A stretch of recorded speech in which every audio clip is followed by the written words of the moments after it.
ಏಕಾಏಕಿ ಈ ಥರದ ಅರ್ಥ ಏನಿದೆ? ಹೌದಪ್ಪ, ನೀವು ಏನಾದರೂ ಸರಳೀಕರಣ ಮಾಡಿ, ಸಬಲೀಕರಣ ಮಾಡಿ, ಜೀವನೋಪಾಯಕ್ಕೆ ನಾವು 100% ಮಾಡಿದ್ರಿ, ನೀವು 200% ಮಾಡ್ತೀರಾ ಅಂದರೆ yes, we will participate. But ಎಲ್ಲ ಜವಾಬ್ದಾರಿಯನ್ನು ನೀವು ತ್ಯಜಿಸಿ ನಮ್ಮ ಮೇಲೆ ಹಾಕಿದ್ರೆ, ಆಮೇಲೆ ಇದರಲ್ಲಿ ಪಂಚಾಯತ್ ಹಕ್ಕುಗಳನ್ನು ತೆಗಿತಾ ಇದ್ದೀರಾ, ಜೀವನೋಪಾಯವನ್ನು ಕಸ್ಕೊತಾ ಇದ್ದೀರಾ, ರಾಜ್ಯ ಸರ್ಕಾರದ ಹಕ್ಕುಗಳನ್ನು ಮೊಟಕುಗೊಳಿಸ್ತಾ ಇದ್ದೀರಾ. ಇದೇ ರೀತಿ ನಡೆಸೋದು ಸರ್ಕಾರಗಳು ಕಂಪ್ಲೀಟ್ಲಿ ಅನ್ಕಾನ್ಸ್ಟಿಟ್ಯೂಷನಲ್. ಈ ವಿ ರಾಮ್ಜಿ ಅಂದ್ಬಿಟ್ಟು ಇವ್ರು ಬಿಲ್ ತಂದಿದ್ದಾರಲ್ಲ, ಇದರಿಂದ ಗ್ರಾಮೀಣ ಮಟ್ಟದಲ್ಲಿ ನಿರುದ್ಯೋಗ ಸಮಸ್ಯೆ ಹೆಚ್ಚಾಗುತ್ತೆ. ನಾನು ಹೇಳ್ದಂಗೆ ಈ ದೊಡ್ಡವ್ರ ಹೊಲದಲ್ಲಿ ಹೋಗಿ ದುಡಿಬೇಕು, ವಿತೌಟ್ ವೇಜಸ್ ಎಕ್ಸ್ಪ್ಲಾಯ್ಟೇಷನ್ ಆಗುತ್ತೆ. ಮಿನಿಮಮ್ ವೇಜಸ್ ಅಂತ ಏನು ನೀವು ಗ್ರಾಮೀಣ ಮಟ್ಟದಲ್ಲಿ ನಾವು ಕಾಣ್ತಾ ಇದ್ದೀವಿ, ಅದು ಸಂಪೂರ್ಣವಾಗಿ ಮರೆಮಾಚುತ್ತೆ. 58% ಇಡೀ ಮನ್ರೇಗಾನಲ್ಲಿ ದುಡಿಯೋದು ಹೆಣ್ಮಕ್ಳು. ಈಗ ನಿಮಗೆ ಕೆಲಸನೇ ಇಲ್ಲ ಅಂದರೆ ನಾರ್ಮೇಟಿವ್ ಅಲೋಕೇಶನ್ ಅಂತೆ, ನೋಟಿಫೈಡ್ ಏರಿಯಾಸ್ ಅಂತೆ, PM ಗತಿಶಕ್ತಿ ಅಂತೆ, ಇದು ಮಾಡಿದಾಗ ಪಾರ್ಟಿಸಿಪೇಷನ್ ಕಮ್ಮಿ ಆದಾಗ ಹೆಣ್ಮಕ್ಳು ಪಾರ್ಟಿಸಿಪೇಷನು ಕಮ್ಮಿ ಆಗುತ್ತೆ, ಮಹಿಳೆಯರ ಪಾರ್ಟಿಸಿಪೇಷನು ಕಮ್ಮಿ ಆಗುತ್ತೆ. ಇವಾಗ 58% ಅವ್ರು ನಡೀತಾ ಇರೋದು ಇವತ್ತು.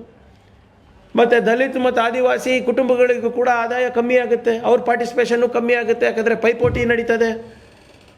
ಮತ್ತು ನೀವು ಪಂಚಾಯತ್ ಏನು ಇಂಪ್ಲಿಮೆಂಟಿಂಗ್ ಏಜೆನ್ಸಿ, ಯಾರು ಕಾಂಟ್ರಾಕ್ಟರಿಗೆ ಇಂಪ್ಲಿಮೆಂಟಿಂಗ್ ಏಜೆನ್ಸಿ ಥರ ಮಾಡ್ತಾಯಿದ್ದೀರಾ, ಒಂದು ಥರ್ಡ್ ಪಾರ್ಟಿ ಥರ ಮಾಡ್ತಾಯಿದ್ದೀರಾ ಪಂಚಾಯತ್ಸಿಗೆ ಇಲ್ಲಿ. ಮತ್ತು ಪಂಚಾಯತಿನ ಅಧಿಕಾರಗಳನ್ನು ನೀವು ಕಸ್ಕೊತಾ ಇದ್ದೀರಾ. ಸುಮ್ಮನೆ ದೊಡ್ಡದಾಗಿ ನಾಮ್ಸ್ ಏನೋ ಕೊಟ್ಟಿದ್ದೀರಾ ನೀವು, ವಿಕಸಿತ್ ಗ್ರಾಮ ಪಂಚಾಯತ್ ಅಂದ್ಬಿಟ್ಟು ಏನು ಹಳೆ ನಾಮ್ಸ್ ಇದೆ ಅದನ್ನೇ ಹೊಸ ಲೇಪ್ ಹಚ್ಚಿ ಕೊಟ್ಟಿದ್ದೀರಾ. ಆದರೆ ಎಲ್ಲನೂ ಕೂಡ ಗತಿಶಕ್ತಿಗೆ ನೀವು ಅಲೈನ್ ಮಾಡಿರೋದ್ರಿಂದ ಅವರಿಗೆ ನ್ಯಾವಿಗೇಷನಿಗೆ ಯಾವುದೇ ರೀತಿಯಾದಂಥ ಇದು ಇರೋದಿಲ್ಲ. ಆಮೇಲೆ ನಾನು ಹೇಳ್ದಂಗೆ ಜನರಿಗೆ they cannot demand work, nor can they demand to create village assets through panchayats. So ಒಟ್ಟಾರೆ ನಿಮ್ಮ ಈ ವಿ ರಾಮ್ಜಿ ಇದೆ ಅಲ್ವಾ, ಈ ಬಿಲ್ ನಾನು ಹೇಳ್ದಂಗೆ ಜೀವನೋಪಾಯ ಕಸ್ಕೊತಾ ಇದೆ, ಪಂಚಾಯತಿನ ಅಧಿಕಾರಗಳನ್ನ ಕಸ್ಕೊತಾ ಇದೆ, ಮತ್ತು ರಾಜ್ಯ ಸರ್ಕಾರದ ಮೇಲೆ ಅನವಶ್ಯಕವಾಗಿ ಹೆಚ್ಚು ಆರ್ಥಿಕ ಹೊರೆ ಹಾಕ್ತಾ ಇದೆ.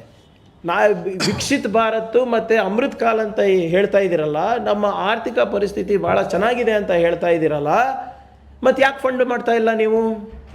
ಯಾಕೆ ಎಲ್ಲ ಕೇಂದ್ರ ಸರ್ಕಾರ ಪುರಸ್ಕೃತ ಯೋಜನೆಗಳಲ್ಲಿ ರಾಜ್ಯ ಸರ್ಕಾರಗಳ ಪಾಲು ಹೆಚ್ಚು ಮಾಡ್ತಾ ಇದ್ದೀರಲ್ಲ? ಹೆಸರು ನಿಮ್ದಿರಬೇಕು, ದುಡ್ಡು ನಮ್ದಿರಬೇಕು.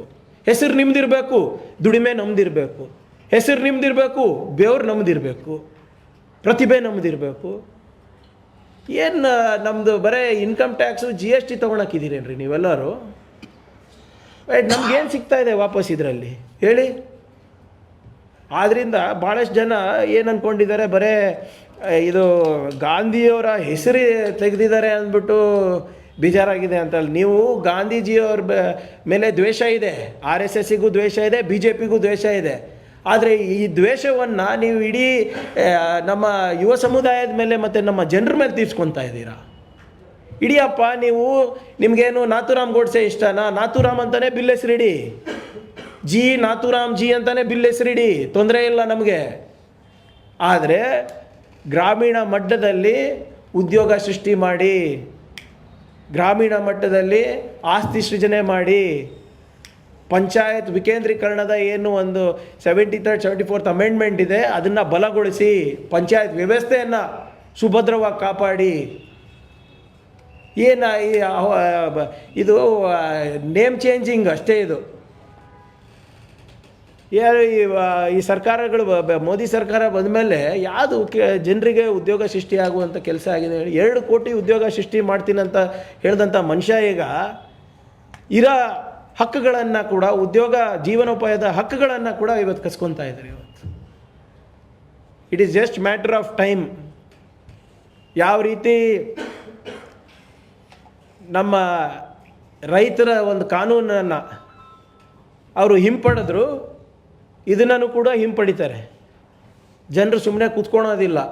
ಹಳ್ಳಿಯಿಂದ ಇಟ್ಕೊಂಡು ದಿಲ್ಲಿ ತನಕ ಜನರು ಇದ್ರ ಬಗ್ಗೆ ಅಸಮಾಧಾನ ಇದೆ. ಜನರು ಬೀದಿಗೆ ಬೀಳೋದು ಗ್ಯಾರಂಟಿ ಇದೆ.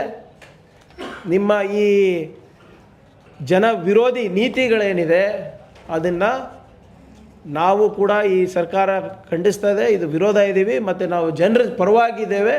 ಜನರ ಜೀವನೋಪಾಯಕ್ಕೋಸ್ಕರ ನಾವು ಏನು ಮಾಡಬೇಕು ಅದನ್ನು ನಾವು ಮಾಡ್ತೀವಿ.